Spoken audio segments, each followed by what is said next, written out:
Have you ever wondered who the very first scientist was? Not Galileo, not Newton, not even Archimedes. I'm talking about a name lost to time, a figure shrouded in the mists of a prehistoric age, when magic was law and knowledge was a dangerous heresy. This is the story of Arkan of Elyria, the forgotten scientist. In an age before written history, when kingdoms were ruled by divine decree, there lived a man named Arkan. He wasn't born a prince or a priest, he was from a quiet village, nestled beneath the golden cliffs of the old world. While his people prayed to gods of thunder and flame, Arkan worshipped something else entirely: truth. He saw the world not as a realm of chaotic magic, but as a grand, intricate pattern. He believed that everything from the curve of a river to the rising of the sun was governed by numbers, by order, by a deep, underlying reason. He was convinced that if he could just understand that rhythm, he could reshape the world. As he grew older, Arkan's fascination turned into creation. He crafted strange and wonderful tools from bronze and stone. He built mirrors that could capture and focus sunlight into a searing beam, vessels that seemed to contain the very wind, and powders that, when mixed, could burn brighter and hotter than any known fire. Naturally, the villagers were wary. They whispered that he was either blessed by demons or cursed by the gods.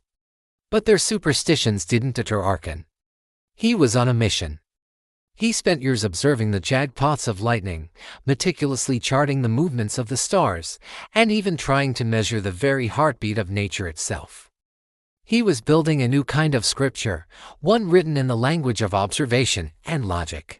Word of this strange genius eventually traveled beyond his small village, reaching the ears of the king of Elyria.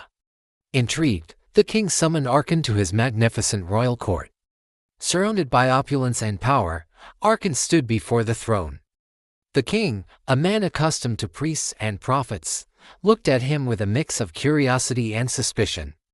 "They say you possess a strange wisdom," the king declared. "If you can use this wisdom to make my kingdom stronger, I will grant you gold and glory beyond your wildest dreams. But," his voice hardened, "if you deceive me with mere tricks, you will face the wrath of the gods themselves." Arkan simply bowed. "My lord," he replied, his voice calm and steady, "I will not show you tricks. I will show you the truth of creation itself." And so began Arkan's great work. Years flew by. Deep in the heart of the capital city, hidden from prying eyes, Arkan constructed a secret laboratory, a chamber he called the Vault of Dawn. Inside, he was building the most ambitious and powerful creation the world had ever conceived. He called it Project Etherian. This device, he believed, could awaken the very essence of life, a new form of power that would free humanity from hunger, from darkness, and even from war. He drew energy from tamed lightning strikes, forged components from metals mined deep within the mountains, and used rare, shimmering crystals that seemed to pulse with an unseen, inner light. His goal was nothing short of creating a new Genesis. But as the colossal machine neared completion, fear began to fester in the royal court. The high priests, seeing their influence threatened, went to the king. "He defies the gods," they warned. "He seeks to create life, a domain that belongs to the divine alone. This is blasphemy." The king found himself torn. On one hand, he was fascinated by the promise of Arkan's power. On the other, he was terrified of divine retribution. Finally, he gave the order. Arkan was to demonstrate his creation before the entire court, to prove its worth or face the consequences. The night of the seventh eclipse arrived, an omen in itself. The Vault of Dawn was packed with nobles, soldiers, and the glowering priests. The air was thick with tension and anticipation.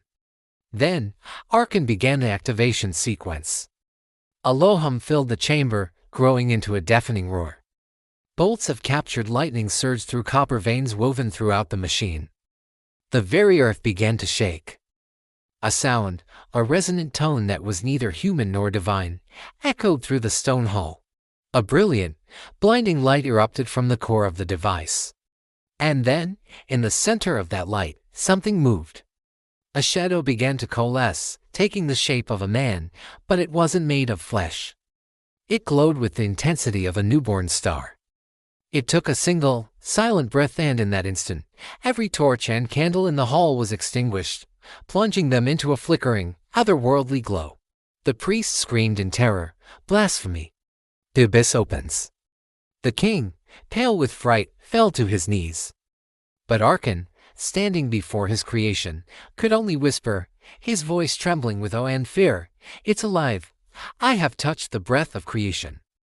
The figure of light slowly opened its eyes. And in that moment, the kingdom trembled. The windows of the palace shattered into a million pieces. The machine, overloaded with an energy it couldn't contain, imploded, sending a silent, devastating wave of power across the entire city. When the dust finally settled and the ethereal light faded, the being was gone. The chamber was a ruin. The air was unnaturally still.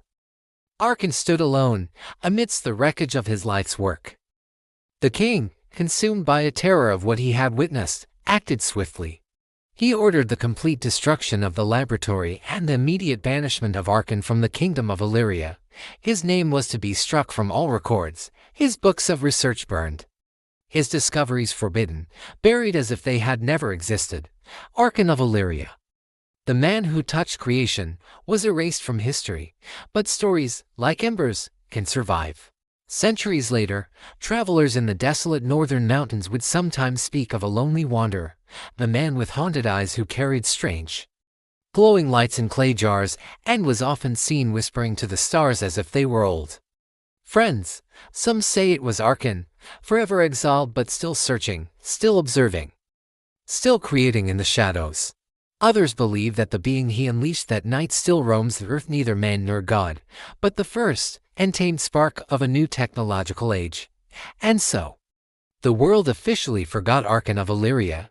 His name was lost, but the future he dreamed of, a world not ruled by superstition but shaped by knowledge, had already, silently, begun. What do you think? Was Arkan a hero or a fool for daring to play God? Let me know your thoughts in the comments below. If you enjoyed this journey into forgotten history, please give this video a thumbs up and subscribe for more stories from the shadows of the past. Thanks for watching.